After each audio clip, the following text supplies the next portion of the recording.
Freedom వేరుశనగ నూనెతో వంటింటి ఊరగాయలకు మన ఊరి రుచిని తెచ్చేద్దాం. అలానే ఇది హైకోర్టుకు సంబంధించినటువంటి నిర్మాణం. హైకోర్టు డిజైన్ కూడా ఫోస్టర్ ప్లస్ పార్ట్నర్ సంస్థే డిజైన్ చేసింది.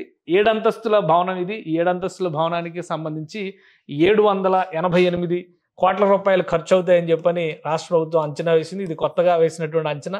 అసెంబ్లీ భవన నిర్మాణానికి సంబంధించి చూస్తే కనుక మొత్తం మీద అయ్యేటువంటి ఖర్చు 600 కోట్ల చేంజ్ కనిపిస్తుంది.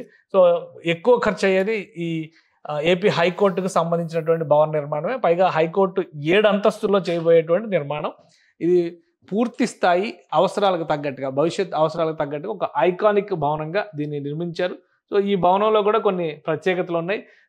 పూర్తిగా బ్లూ అండ్ గ్రీన్ బిల్డింగ్ కాబోతుంది. ఇది అంటే న్యాచురల్ లైటింగ్, అక్కడ ఉన్నటువంటి వాటర్ సోర్సెస్ని, అమరావతి చుట్టూ నదులు సరస్సులే ఉన్నటువంటి పరిస్థితి ఉంది కాబట్టి వాటిని వినియోగించుకునే విధంగా ఈ డిజైన్ రూపొందించారు. భవిష్యత్ అవసరాలకు తగ్గట్టుగా అమరావతి గ్రీన్ అండ్ బ్లూ సిటీస్లో ప్రఖ్యాతమైనటువంటి నిర్మాణాలుగా కనిపించేవి ఇవే. వీటికి సంబంధించి ఈ రెండింటిని కూడా టెండర్స్ని ఫైనల్ చేసింది. ఇది ఎల్ఎన్టీ సంస్థ నిర్మిస్తుంది, దీన్ని ఎన్సిసి సంస్థ నిర్మిస్తుంది. అలానే వీటితో పాటు ఐకానిక్ హెచ్ఓడి టవర్స్ ఉన్నాయి. ఈ హెచ్ఓడి టవర్స్కి సంబంధించినటువంటి నిర్మాణాలకు సంబంధించిన టెండర్స్ను కూడా ఇంకా ఫైనల్ చేయాల్సినటువంటి పరిస్థితి ఉంది. నిర్మాణాలకి దాదాపుగా 2 సంవత్సరాల సమయం పడుతుందని చెప్పని అంచనా వేస్తున్నారు. అలానే ఖర్చు విషయంలో ఇది తక్కువైనప్పటికీ కూడా 617 కోట్ల రూపాయలతో ఇది నిర్మాణం చేస్తున్నారు. ఇది 788 కోట్ల రూపాయలతో ఈ భవనాన్ని నిర్మాణం చేస్తున్నారు. కానీ ఓవరాల్గా కాంప్లికేషన్స్ ఎక్కువ ఉన్నటువంటిది ఈ టవర్లోనే ఉంది కాబట్టి చాలా జాగ్రత్తగా డిజైనర్స్ పర్యవేక్షణలో నిర్మాణం జరుగుతుందని చెప్తున్నారు.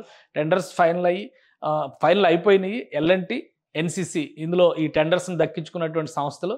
వీటికి లెటర్ ఆఫ్ అగ్రిమెంట్ ఇచ్చిన తర్వాత పనులు మొదలు పెడతారు. ముందుగా ఇనిషియల్గా క్లీనప్ ప్రోగ్రామ్ అనేది అక్కడ చాలా ఉంటుంది. ఎందుకంటే జంగిల్ క్లియరెన్స్ చాలా అత్యవసరంగా మారిపోయింది. ప్రతి చోట కూడా డీవాటరింగ్ చేసినప్పటికీ కూడా చుట్టుపక్కల ప్రాంతాలన్నీ కూడా కార్మికులకి నివాసానికి అనుకూలంగా ఒక 2-3 సంవత్సరాలు అక్కడే ఉండాల్సినటువంటి పరిస్థితి ఉంటుంది. కాబట్టి ఆ నివాసాలకి అనుకూలంగా ఈ ప్రాంతం మొత్తాన్ని కూడా మలుచుకుంటారు. ఈ ఏర్పాట్లన్నీ జరుగుతాయి. ఈ నెల 2వ వారం కానీ 3వ వారం కానీ ప్రధానమంత్రి పర్యటన ఖరారవుతుంది. సో రీలాంచ్ ప్రోగ్రాంలో, అమరావతి రీలాంచ్ ప్రోగ్రాంలో ఇవన్నీ కూడా హైలైట్స్ కాబోతున్నాయి. అప్పటికి ఇవన్నీ కూడా రెడీ చేసి పెడతారు.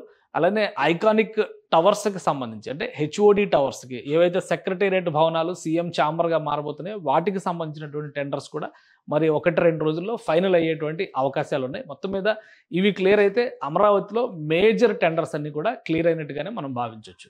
సుమన్ టీవీలో మీ పర్సనల్ అండ్ బిజినెస్ ప్రమోషన్స్ కోసం కింది నెంబర్కి కాంటాక్ట్ చేయండి.